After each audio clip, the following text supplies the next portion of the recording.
안녕하세요. 저는 지방에 거주하고 있는 40대 초반 유부녀입니다. 2살 아래 남편이랑은 같은 계열에 종사하고 있는 동료이기도 하고요. 연애 2년 후 결혼 5년 차를 향해 가니 벌써 7년이란 세월을 함께 했네요. 그 덕에 시댁 식구들하고도 7년이란 세월을 함께 했고 말이죠. 연애 때부터 남편의 가족들 간섭이 정말 말도 못하게 심했습니다. 저희 부부가 서울에서 대학 나오고 직장 다니느라 지방 사시는 시댁 식구들과 만날 일은 없었으나 전화통화로 거의 매일같이 안부를 주고받았던 것 같아요. 남들은 시어머니만 유난이라고 하는데 저희 집 같은 경우에는 남편의 여동생인 시누이가 시어머니만큼이나 오빠 사랑이 대단해서 자주 연락을 하며 저하고도 억지로 통화를 나누려 하는 편이었죠. 주로 나누는 얘기는 서울에 뭐가 유행이라느니 어디가 맛집이라느니 라고 하면서 저한테 대신 사다 줄 수 있냐는 부탁에 관한 것이었고요. 저나 남편이나 서로 고소득을 버는 직종에 속하는 사람들이어서 돈을 많이 버는 만큼이나 일이 정말 바쁜 사람들이었습니다. 천만다행으로 같은 직장에 다니고 있어서 직장 내에서 데이트를 해가며 시간을 쪼개 서로의 얼굴을 보며 사는 중이었었죠. 하지만 그 바쁜 시기서부터 저하고도 꼭 통화를 해보고 싶다며 전화를 바꾸게 하던 시댁 식구들이 버거웠습니다. 한동안은 저를 정말 예뻐라 하고 친가족처럼 여겨주셔서 애정 표현을 해주시는 거라고 생각했는데요. 제가 친근하게 여기고 가까이 다가가려고 하면 할수록 제 지갑은 텅텅 비더라고요. 뭘 자꾸 사달라고 하고 맛집까지 찾아가 줄까지 사서는 포장한 음식을 시누이한테 보내주는 등 제가 할애하는 시간도 많아졌고요. 그러다 보니 저도 스스로 호구짓을 하고 있다는 생각에 시댁 식구들을 멀리하고자 했습니다. 한동안은 시댁 식구들 때문에 남편하고 결혼도 하지 않으려고 했었네요. 하지만 모든 걱정을 감수하고서 제가 이 남자랑 결혼을 했습니다. 둘 다 함께 벌어들이는 소득이 컸고 함께 누릴 수 있는 것들이 너무 많았거든요. 함께 돈 걱정 없이 가정도 이룰 수 있었는데 시댁 식구들 때문에 포기를 하자는 게 너무 아까웠거든요. 헤어지기 싫어하는 남편의 모습도 제 마음을 약해지게 했었고요. 그래서 전 이게 다 힘든 여정이 될 거라는 걸 너무 잘 알았지만 결국 남편과 함께 사는 쪽을 택했답니다. 어차피 서로 다른 지역에 살고 있었으니까 얼굴을 자주 볼 일도 없을 거라 생각하며 걱정을 자제시켰죠. 남편도 시댁 전화는 모두 다 자기가 받고 해결을 할 테니 저한테는 일에만 집중하라 다독여 주기도 했었고요. 이렇게 2년의 연애 후 저희는 결혼을 했네요. 남편은 저를 전적으로 믿어줬던 바람에 자기 월급도 다 저한테 맡기기 시작했고요. 제가 회사에선 선배이기도 했던 바람에 살림뿐만 아니라 회사 일까지도 저한테 기대는 부분이 참 많았습니다. 그래서 제가 가정 내에서 주도권도 좀 가지고 있었고 이 돈은 절대로 허투루 쓰려 하지도 않았어요. 아이를 가지고 싶었기에 아이를 위해 돈을 모으고 싶었거든요. 하지만 결혼 생활하며 아이가 예상보다 찾아와 주질 않던 바람에 시험관 시술이며 인공수정 비용 되느라 돈 나갈 일이 천지였고요. 1년 전 아이를 가지는 걸 포기하고 난 후로는 수술 비용 들 일이 없었지만 그간 마음고생하고 몸고생했던 것들이 너무 커서 그런지 돈 모이는 게 그리 행복하지도 않았습니다. 한동안 우울해하며 살기만 했었는데 이제서야 조금씩 저희 부부를 위해 돈을 쓰는 방법을 찾고 살고 있네요. 그래봤자 영화 한 편 보고 맛있는 거 사 먹으며 사소한 것에 돈을 더 쓰고 살고 있지만 말이죠. 하지만 이런 힘들고 어려운 시기를 거쳐가는 동안 가족이라는 타이틀 안에 있다는 시댁 식구들은 절 전혀 위로해주지 못했습니다. 도움을 주기는커녕 마음의 짐만 더 쌓이게 하며 저를 힘들게 하던 사람들이었죠. 특히 시누이가 가장 많이 말입니다. 연애적부터 뭐 사달라고 조르고 부탁하는 걸 어려워하지 않던 시누이를 겪으면서 사람이 은근히 뻔뻔한 면이 있나 보다 하고 지레짐작을 했어요. 제가 그렇게 관심도 없는 맛집에 줄까지 서서 음식을 포장하고 배달을 보내더라도 저한테 제대로 고맙다며 선물을 사준다거나 제가 돈을 쓴 만큼 저한테 돈을 돌려주려 한 적도 한 번 없던 애였습니다. 그냥 딱 철타선이 없는 막내딸 이미지였던 거죠. 남편조차 자기 여동생은 자기도 간수하기 힘들다고 몇 번 토로를 했었고요. 그런 시누이랑 제가 서울살이를 하고 있었기 때문에 어떻게든 거리를 둘 수 있었습니다. 제가 시험관 실수를 해야 한다고 이유를 대거나 일하느라 바쁘다고 전화를 피하면 그만이었으니까요. 하지만 1년 전 시술을 그만두고 시부모님이 계시는 지방으로 내려와 살게 되면서 모든 게 틀어져 버렸답니다. 남편이 기분 전환하자면서 직장을 그만두겠다고 선포를 했어요. 어디 가든 고소득을 받을 수 있는 직종이었는지라 재취업에 대한 고민 따위도 없는 사람이었죠. 그래서인지 일을 그만두는 결심까지도 과정이 너무 수월했고 저한테 넌지시 언급을 하자마자 정말로 일을 그만둬 버리더라고요. 그렇게 저는 정신을 차리고 보니 남편을 따라 직장을 그만뒀었고 잠깐 남편이랑 여기저기 여행을 하고 난 후 집까지 처분하고는 지방으로 내려왔답니다. 시부모님이랑 결혼한 시누이가 살고 있는 지역으로 말이죠. 당연히 한 지역에 산다는 게 가장 내키지 않았으나 다른 지역보다 제가 재취업하기도 수월했고 저희 친정도 그 주변에 있었기 때문에 다른 선택의 여지가 없었습니다. 그렇게 전 호랑이 소굴에 제 발로 들어가고야 말았네요. 가까이 살기 시작하면서 예상했던 대로 여러 가지 문제들이 일어나기 시작했어요. 시댁에 자주 불려간다거나 시부모님을 밖에서 만나 왕래를 더 많이 해야 하는 건 당연했고요. 가장 걱정이었던 시누이를 이젠 얼굴까지 마주본 채로 대화를 나눠야 한다는 것이었죠. 저희 집에 와서는 서울에서 건너온 옷이냐며 요즘 세상에 서울물이 어떻네 하며 제 물건에 손대는 건 일도 아니었습니다. 서울은 역시 다르다. 내 진짜 서울함 가서 옷 한번 지대로 사보고 싶은디? 라고 하며 이미 이 말을 한 채로 옷장을 열어보고 있었습니다. 누가 봐도 자기한테 옷 한 벌 좀 공짜로 달라는 표정과 말투로 제 앞에서 남의 옷들을 막 뒤져보는데 제가 무슨 말을 하더라도 멈출 기세를 보이지 않더라고요. 그러니 저는 또 얼떨결에 그런 시누이를 달랜다고 그럼 하나 가져가세요 라고 말을 해야 했고 그러면 시누이는 기다렸다는 듯이 옷 한 벌을 챙겨갔어요. 저희 집에 있는 인테리어 소품을 보더라도 이게 뭐고 어디서 이런 건 사오는 긴데? 라고 하면서 또 신기해 죽겠다며 몇 시간이고 그 소품 얘기를 하더라고요. 집에 갈 때까지 저런 걸 나도 사보고 싶다며 저런 게 있었으면 좋겠다며 말을 하는데 제가 그냥 넘어갈 수가 없어서 또 소품을 줘버리기도 했어요. 시부모님까지 옆에 계시는데 끝까지 안 주겠다고 할 수도 없는 노릇이었고요. 시누이의 말에 머리를 부여잡고 눈치를 주던 남편과는 달리 시부모님은 그저 막내딸이 아양을 부리는 걸로만 바라보며 예뻐라 하고 계셨던 바람에 제가 시누를 혼내킬 수도 없던 노릇이었습니다. 부모가 예버릇을 더럽게 들여놓는 바람에 시누가 저렇게 눈치 없고 줏대 없이 커버렸다고만 생각을 했죠. 이제와 누구 탓을 할 수도 없는 노릇이었기에 제가 그냥 더러운 똥 한 번 밟았다고 생각을 하고는 져줄 수밖에요.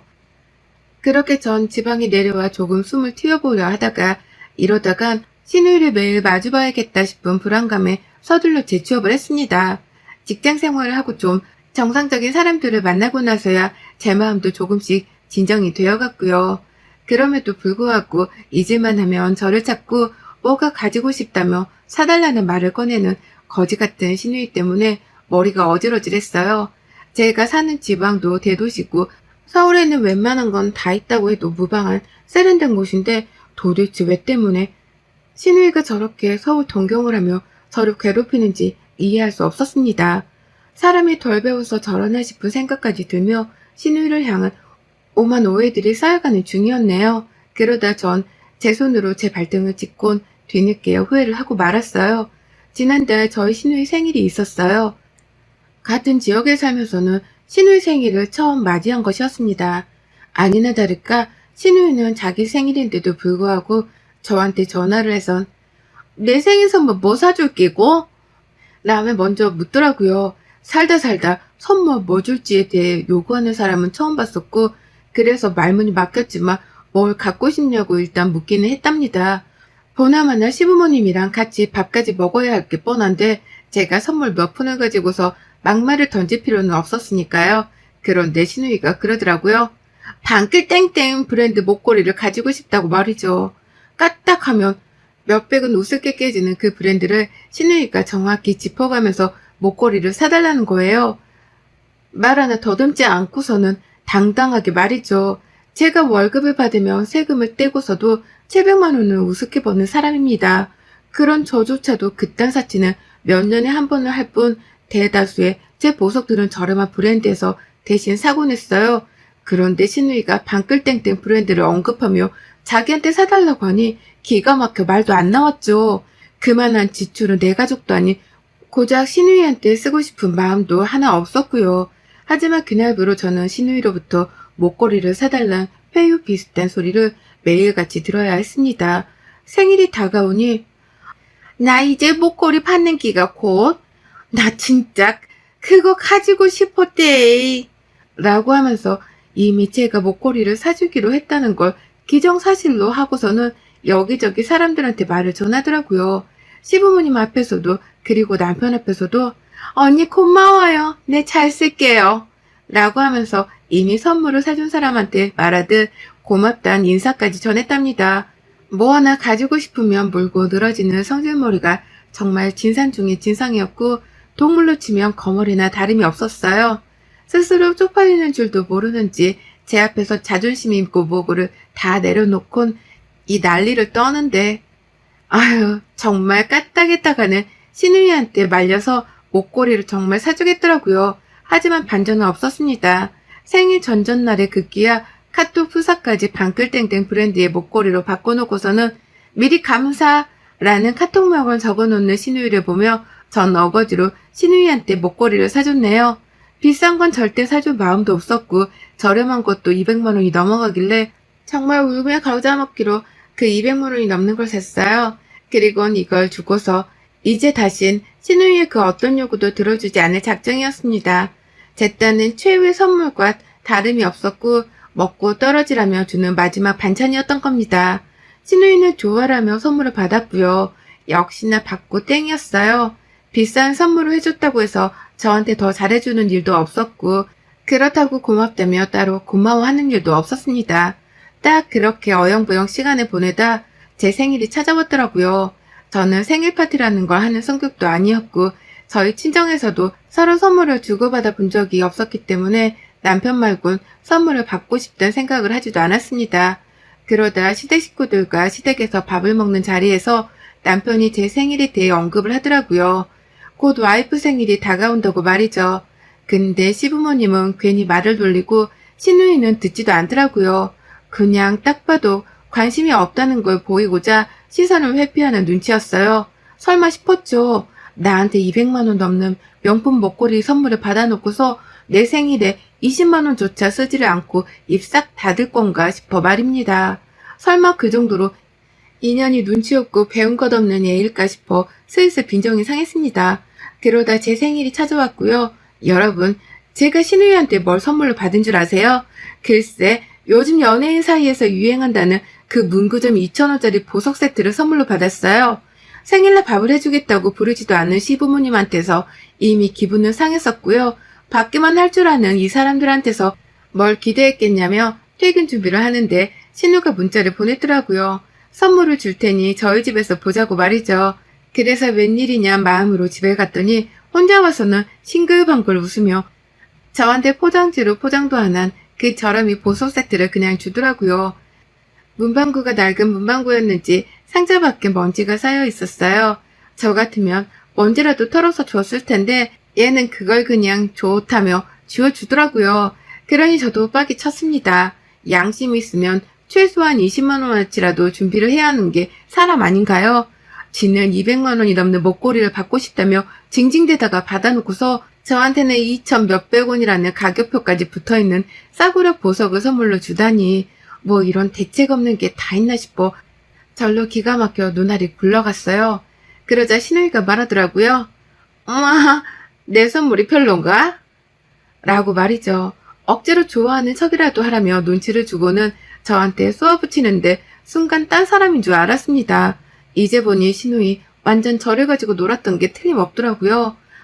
선물을 받을 때에는 온갖 착한 척하고 철없는 척이라는 척은 다 하며 아양을 떨더니 제가 반대로 선물을 받는 입장이 되니 제 기분 따위는 신경도 안 쓰고 오히려 자기 선물이 별로냐며 당장이라도 싸움을 할 자세로 저를 노려봤어요. 그러니 저도 싸움 기질이 치솟아 올랐죠. 내가 돈 200만 원을 헛들어 썼다는 걸 알고는 있었다만 아무리 그래도 다 그 성인들끼리 이런 식의 선물 교환은 정말 어처구니가 없지 않냐며 신우를 향해 반박을 했습니다.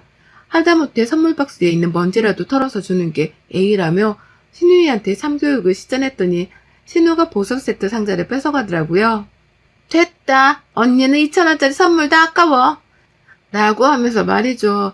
전 이 말에 머리가 확 돌아버렸어요.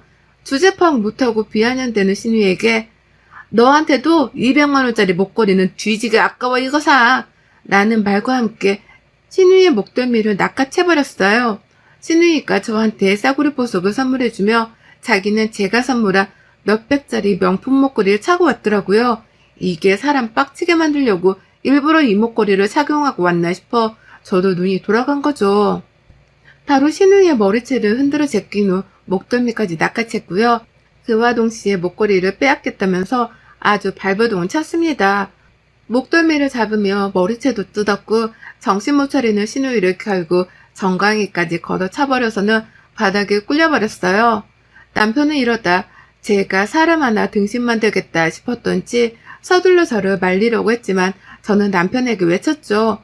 내가 이 목걸이를 빼앗기 전까지는 절대로 이 싸움을 멈출 생각이 없으니까 당신도 나를 돕든지 아님 저녁 왼종일 싸우는 거 구경만 하든지 알아서 해. 라고 말이죠. 남편은 길게 생각하지도 않았습니다. 잠깐 망설이긴 했어요. 아무래도 제 여동생이 저한테 얻어맞고 있다 보니 남편도 쉽사리 행동이 옮겨지지 않은 듯 보였습니다. 하지만 자기가 생각해도 마누라 생일에 먼지 묻은 몇천원짜리 싸구려 선물을 들고 나타난 여동생이 괘씸했던지 바로 저를 거들겠다면서 제 옆에 서더라고요. 그리고는 무릎 꿇고 있던 제 여동생의 두 팔을 뒤에서 잡아 확 고정해버렸어요. 그러니 신우이는 바닥에 꿀려진 채로 팔까지 잡혀서는 정말 옴짝달싹 움직이지도 못했고요. 급기야 화가 난 저한테 머리채를 심하게 잡혀서는 목까지 고정이 돼선 굳은 사람 마냥 저를 올려다보기만 할 뿐이었습니다. 그쯤부터 신우이도 겁을 먹기 시작한 건지 반항을 제대로 하지 못했고 오히려 저를 올려다보는데 눈가가 촉촉해지기까지 시작했어요. 저는 그런 신우이를 보며 불쌍해하기는커녕 이번에 제대로 참교육을 시켜줘서 더는 무식한 건방을 떨지 못하게 만들어줘야겠다는 다짐을 했고 그 다짐을 실행해야겠다며 신우이 머리채를 더욱 꽉 쥐어 움켜잡았습니다. 그리고는 제 두 손으로 직접 선물을 줬던 그 방글땡땡 목걸이를 빼내는 것에 성공했죠. 이럴 거면 처음부터 사주지 말걸 하는 뼈저린 후회를 뒤늦게 한 번 더 했어요. 내가 왜 자진해서 호구짓을 해서는 신우 건방을 생일날에까지 봐야 했나 하며 스스로도 많이 자책을 했습니다. 하지만 신우이한테 참교육을 하기에 아직 늦지는 않았다 싶었고요. 저는 신우 목덜미에서 목걸이를 빼앗자마자 부엌으로 달려가서는 물병을 들고 나왔어요. 마시려고 놔둔 보리차가 담긴 물병이었는데요. 그 물병의 뚜껑을 열어버리자마자 그 안에 든 무려 2리터짜리의 보리차를 신우이에게로 물사대기를 날려버렸답니다. 남편한테 팔이 붙잡혀 움직이지 못하던 신우이는 제가 부엌에서 물병을 들고 나올 적부터 안 된다고 몸을 흔들어가며 도망치러 발버둥을 쳤지만 속수무책으로 제가 날린 물사대기에 몇 초간 쉼도 없이 얻어맞아 버렸어요. 보리차는 하염없이 신우뺨을 때리고 바닥으로 흘러내렸고 신우이는 싸대기를 맞은가 동시에 온몸이 흠뻑 젖어서는 딱 보기 안쓰러울 지경의 꼴까지 되고야 말았답니다. 남편은 그제서야 제가 할 일을 다 했다고 생각을 한 건지 신우이를 놓아줬고 신우는 곧장 집을 나서지도 못한 채 그 자리에서 무릎을 꿇은 채로 울기 시작했어요. 한참을 울었습니다. 제 앞에서 목걸이를 참아 돌려달라는 소리도 못하고 그렇다고 자기가 가져온 싸구려 보석 세트를 가지라는 소리도 못한 채 바닥에 흥건한 보리차를 보면서 그저 울더라고요. 다 큰 여자애가 그러고 울고 있으니 저도 딱히 뭔 말을 해야 할지 모르겠었습니다. 일단 신우를 달래줄 마음도 없었고요. 목걸이를 돌려준 마음은 더더욱 없었어요. 시끄럽다고 오히려 우는 신우한테 물사대기 더 맞아볼래? 라며 물병을 치켜 세우니 신우가 벌벌 떨면서 그만 울겠다고 울음을 억지로 참더라고요. 그런 신우이한테는 바닥까지 흘린 물을 싹 다 치우고 가라며 친히 집안에 걸레까지 던져줬고요. 남편한테 뒷일을 맡기고선 저 혼자 안방으로 들어가 버렸답니다. 신우한테서 빼앗은 목걸이는 제 보석함에 고이고이 모셔놨고요. 이참에 나도 비싼 목걸이 좀 써보자며 그냥 목걸이는 제가 되팔지 않고 가지기로 했답니다. 그날 남편은 저 대신 여동생 시켜가며 거실 바닥에 있던 물을 싹 다 닦아냈고요. 네 언니 또 빡치기 전에 얼른 나가. 저 선물 들고. 라고 하면서 신우이를 집안에서 당장에 쫓아내 버렸답니다. 신우이는 지가 사온 그 싸구려 보석 세트를 챙겨 들고 나섰고요. 저한테 줄 선물을 사겠다고 동네 구멍까지 친히 찾아가서는 그 선물을 사왔을 생각을 하니 너무 괘씸했어요. 생각을 하면 할수록 분하고 억울해 죽겠었지만 제가 신우이한테 복수를 제대로 했다고 생각하니 더 이상 억울하진 않답니다. 신우가 부디 제대로 뉘우쳤길 바라며 이제 다시는 저한테 뭘 사달라고 부탁을 안 할 거란 확신이 드네요. 그 덕에 저도 지방살이하며 이제서야 불편했던 속마음이 조금은 누그러지는 것 같기도 하고요. 200만원짜리 선물에 2,000원짜리 선물로 화답을 했던 우리 신우, 그러게 맞을 짓을 작작 좀 하지 그랬니. 그래도 네 덕에 나까지 200만원짜리 목걸이를 걸어본다. 여러분의 생각은 댓글로 남겨주세요. 오늘 또 시청해주셔서 정말 감사합니다.